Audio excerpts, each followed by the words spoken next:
The reason activism is coming back in the UK, even more so than other bits of Europe, is because there was clearly a lull in activism during the worst parts of the pandemic in Q3 last year, because an activist wouldn't be received very well. Like they were tone deaf in launching an activist campaign in the middle of the ghastly pandemic. But what we're seeing now is, as we start to emerge from the worst parts of the pandemic, is an increased focus, particularly on the UK. And that's because both the UK has been badly hit by the COVID pandemic, but also it's obviously been disrupted through the Brexit disruption, and valuations are quite low.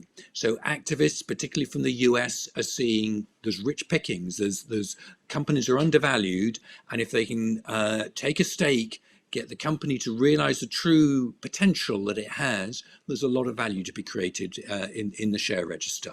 So that's why the UK in particular is under the focus at the moment.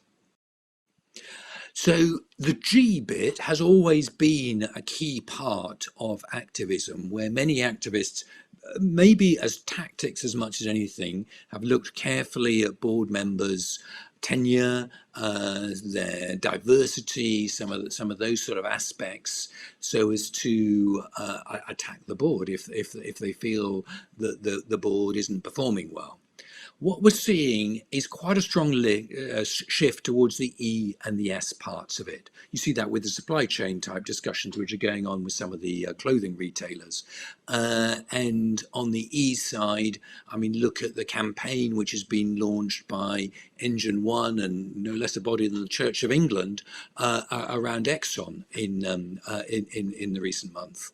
So those bits are moving up the agenda, and you see it with the long-only investors like BlackRock. For over a year now, they've been writing to their shareholder base, to the chairman of the board, to highlight the importance of the E and the S part in here. So yeah, this is going to continue as a major theme, and not least because actually it's a way of creating value. If you look at well-rated firms on an ESG basis, they tend to have higher multiples, higher PE ratios, and so if you can move a company from a lowly rated to a well-rated, a better rating on the ESG register, the activists and the shareholders are going to benefit.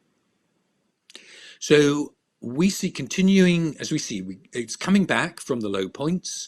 We see a lot of focus on the UK, but also focus in some of the mainland European countries as well. And we see industrials as a key area. Technology actually has become under the spotlight a little bit more because obviously a lot of technology companies are highly rated, but there's the opportunity. Some of them haven't realized the full opportunity which they should have there, the full potential, and those are going to become more under the spotlight.